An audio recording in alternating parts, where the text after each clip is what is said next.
Dirilis tahun 2013, film ini menceritakan tentang perjuangan seorang ayah bernama John yang diperankan oleh Dwayne Johnson, berusaha membebaskan anaknya yang telah dijebak dalam sebuah kasus barang terlarang. Dalam aksinya, John beraksi dengan truk kesayangannya. Nah, gimana kisah dari film ini? Tanpa menunggu lama lagi, langsung aja Mimin ceritain filmnya. Di awal film, tampak seorang pemilik perusahaan konstruksi yang bernama John Matthews. Dia dikenal sebagai bos yang sangat baik. Seperti saat salah satu pegawainya bernama Daniel sedang lembur, John juga membantunya.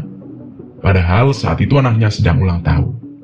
Sepulang dari sana, John merayakan ulang tahun anaknya di rumah bersama istrinya yang bernama Lisa dan anaknya bernama Isabella. Namun kebahagiaan John hanya sekejap saja. Mantan istrinya mengabari kalau anak mereka berdua ditangkap polisi. Satu hari sebelumnya, anak John dari mantan istrinya yang bernama Nono terlihat sedang video call dengan sahabatnya yang bernama Craig. Craig bilang kalau dia akan mengirim 2.000 pil terlarang seharga $7.000 ke rumah Nono. Craig meminta Nono untuk memasarkannya dengan iming-iming sebagian obat itu bisa dipakai Nono. Namun Nono langsung menolaknya karena dia hanya seorang pemakai bukan pengedar. Nono yang sedang video call dengan Craig kaget saat ibunya bernama Sylvie pulang.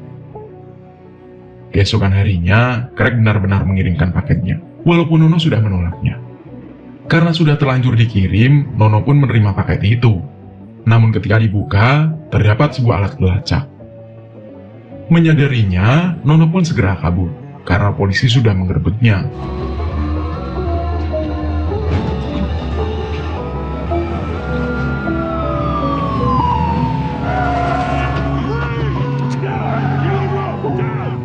Hingga pada akhirnya Nono tertangkap. Penyergapan itu dipimpin oleh seorang yang bernama Agen Cooper. John dan mantan istrinya kemudian menemui pengacara dan menanyakan tentang kasus Nono. Awalnya John meminta kalau Nono ditahan dulu sebentar agar ada efek jerah. Namun pengacara itu bilang kalau kasus anak John termasuk dalam kejahatan berat. Hukuman yang akan diterimanya minimal 10 tahun penjara. Ternyata Craig sudah bekerja sama dengan pemerintah dengan mengatakan kalau Nono mau mengedarkan obat terlarang itu. Hal itu dilakukan karena sebenarnya Craig sudah ditangkap polisi 1 minggu yang lalu. Dengan melakukan hal itu, Craig akan mendapatkan potongan kurungan. Padahal Nono sebelumnya sudah menolak, yang berarti Nono dijebak oleh sahabatnya sendiri. Besoknya John dan istri beserta pengacaranya bertemu dengan Nono. Sang pengacara bilang kalau Nono terus tidak mengakui kesalahannya, maka dia akan dituntut dari 10 tahun menjadi 30 tahun penjara. Itu artinya, Nono akan keluar di usia 55 tahun. Namun jika mau bekerja sama dengan pemerintah, dia akan dihukum dengan masa percobaan 1 tahun. Masalahnya Nono tidak pernah mengenal pengedar lain selain Craig. Jikapun dia tahu, Nono tidak akan pernah menjebak mereka. Dengan bantuan sahabatnya, John bisa bertemu dengan jaksa penuntut terbaik di kota itu yang bernama Keegan. John bertanya apakah Nono bisa mendapatkan potongan tahanan. Keegan menjawab seperti sang pengacara.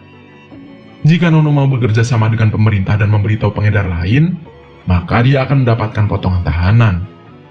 John kemudian berkata, jika Nono tidak mau, maka dia yang akan melakukannya. Keesokan harinya John menjenguk Nono. Nono meminta maaf atas semua kelakuannya. Dia juga mengaku bahwa dia pernah melempar telur ke rumah baru John.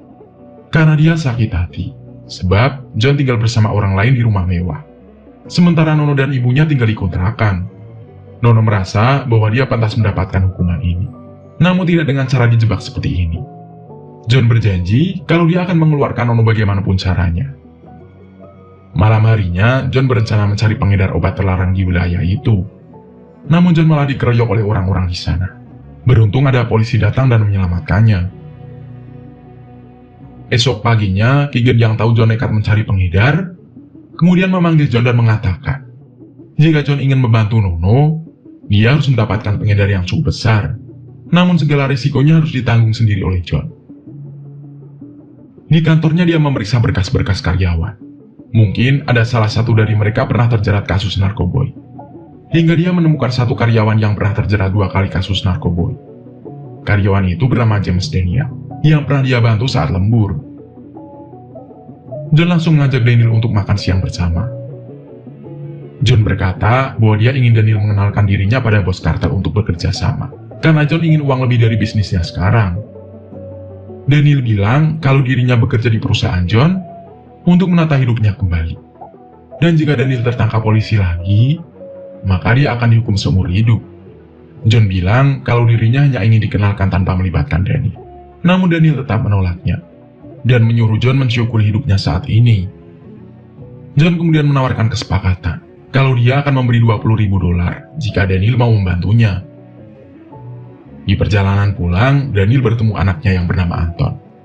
Anaknya itu sedang bergaul dengan para gangster di sana. Daniel langsung menyuruh Anton pulang. Dia juga mengancam para gangster itu agar jangan mengajak main anaknya lagi. Sesampainya di rumah, dia harus melihat istrinya yang akan pergi bekerja sebagai pemandu karaoke. Dia tidak tega melihat hal itu. Namun, gajinya tidak cukup untuk kebutuhan keluarga mereka. Membuat dia kembali memikirkan lagi tawaran John.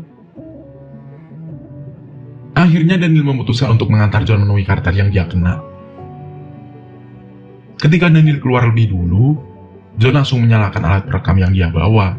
Mereka bertemu dengan kartel besar bernama Malik. Malik bertanya, kenapa orang sukses seperti John mau menjadi pengedar dengan resiko yang begitu tinggi. John menjawab kalau akhir-akhir ini ekonomi sedang kacau. Dan bagaimanapun caranya, John harus mempertahankan perusahaannya yang telah dia bangun. Malik tidak langsung percaya. Dia meminta John dan Daniel untuk membawa obat terlarang di suatu tempat dengan imbalan 10%. Setelah itu, di jalan Daniel meminta bayarannya saat itu juga, karena dirinya jadi harus ikut membawa narkoboynya. Esok harinya, John memberitahu Keegan dan agen Cooper tentang dirinya bertemu Malik. Mereka sangat kagum dengan John. Keegan lantas berjanji akan melepaskan anak John dalam 1 tahun, jika mereka berhasil menangkap Malik dan komplotannya. Keegan menunjuk agen Cooper yang akan memimpin penyergapan Malik dan komplotannya dengan John sebagai umpannya. John pun menyetujui perjanjian itu. John kemudian pulang dan pamit ke anak dan istrinya untuk pergi 2 hari keluar kota karena ada urusan bisnis. Sementara itu, Daniel berpamitan akan mengantarkan barang bosnya keluar kota. Ketika John dan Daniel mulai bergerak, agen Cooper terus memantau pergerakan mereka dengan alat pelacak yang sudah dipasang di dalam truk John. Hingga akhirnya mereka pun sampai di lokasi dan bergegas mengangkut obat terlarang yang disimpan di dalam semen.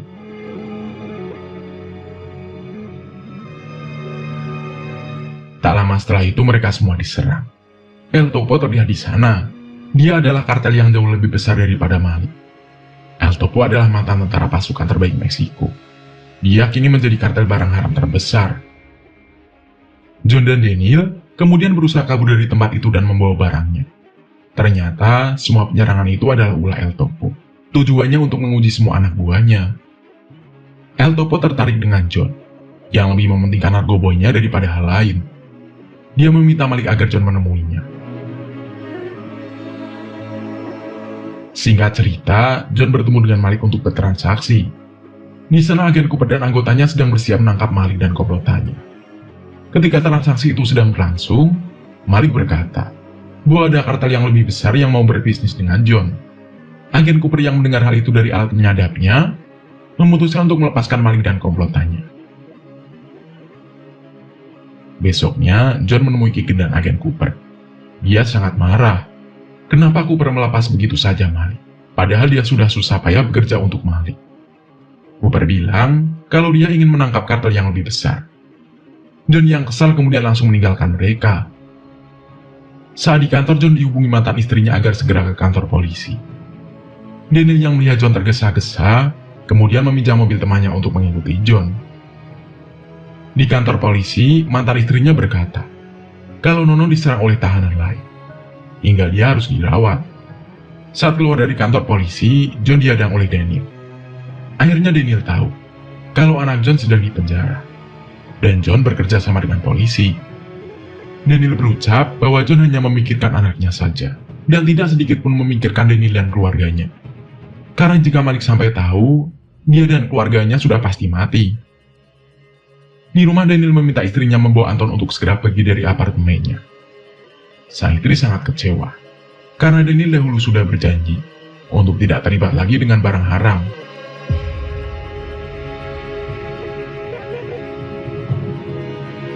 John juga bergegas pulang. Dia khawatir kalau Daniel akan memberitahukan hal ini pada Malik. Sesampainya di rumah, di sana sudah ada Malik dan komplotannya.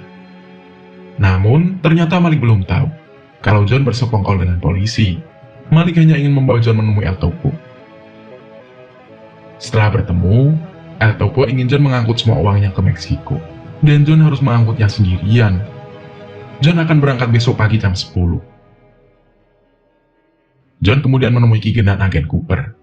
Dia menceritakan semuanya tentang El Topo. Keegan lantas memerintahkan John untuk menjebak El Topo. Jika berhasil, dia akan membebaskan Nono saat itu juga. Karena resiko yang sangat tinggi, agen Cooper tidak mau melibatkan John. Karena dia tahu kalau sudah sampai di Meksiko, John tidak akan pernah kembali dan mati. Namun, karena anak John bisa langsung bebas, John pun bersedia melakukannya dengan semua resikonya. Agen Cooper menyarankan John untuk menjadi dirinya sendiri, agar tidak dicurigai oleh El Topo. Setelah itu, John pergi menemui Daniel dan berterima kasih, karena tidak memberitahukan Malik tentang dia yang bekerja sama dengan polisi. Daniel yang sudah terlanjur terlibat, berencana untuk membantu John. Setelah itu, John pergi berbelanja senjata untuk persiapan esok hari. Keesokan harinya, John menemui anak buah El Topo untuk mengangkut semua uang El Topo ke Meksiko. Anak buah El Topo akan mengikuti John dari belakang untuk memastikan uang jutaan dolar itu aman. Sementara itu, Daniel menunggu anak buah El Topo yang lain untuk pergi dari markas Malik. Setelah mereka pergi, Daniel melumpuhkan penjaga di sana. Hingga akhirnya, Daniel berhasil menembak Malik dan meminta nomor HP El Topo. Sebab, nomor El Topo tidak bisa dimiliki oleh sembarang orang. Setelah mendapatkan nomornya, Daniel langsung mengirimkannya pada John. Di sisi lain, anak buah El Topo mendapatkan informasi kalau anak John dipenjara akibat kasus narkoboy. Anak buahnya pun langsung mengabari yang lain termasuk El Topo. Anak buah El Topo yang sudah mengetahui kalau John seorang informan, mereka pun langsung menyerang John. John langsung menghubungi agen Cooper agar segera melacak nomor El Topo dan segera menangkapnya. John terus berusaha bertahan dari serangan anak buah El Topo sampai polisi datang, hingga akhirnya truk John terguling dan dia tak sadarkan diri.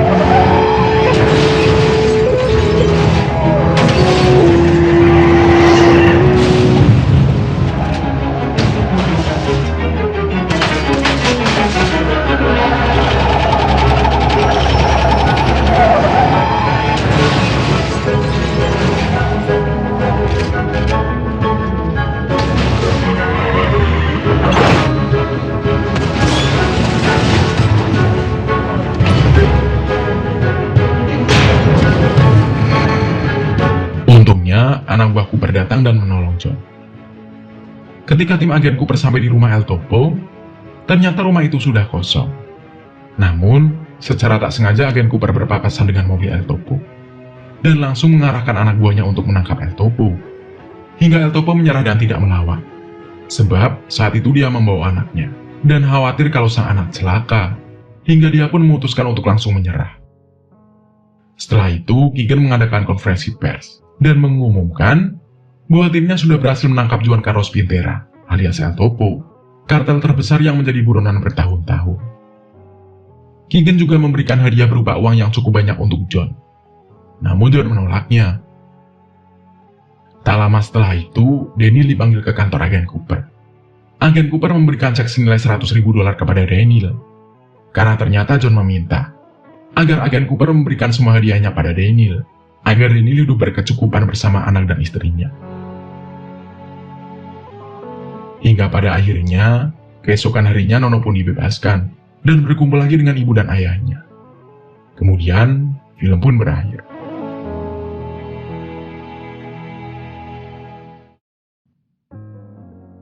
Sang ayah tentu sangat menyayangi dan mengkhawatirkan setiap langkah anaknya.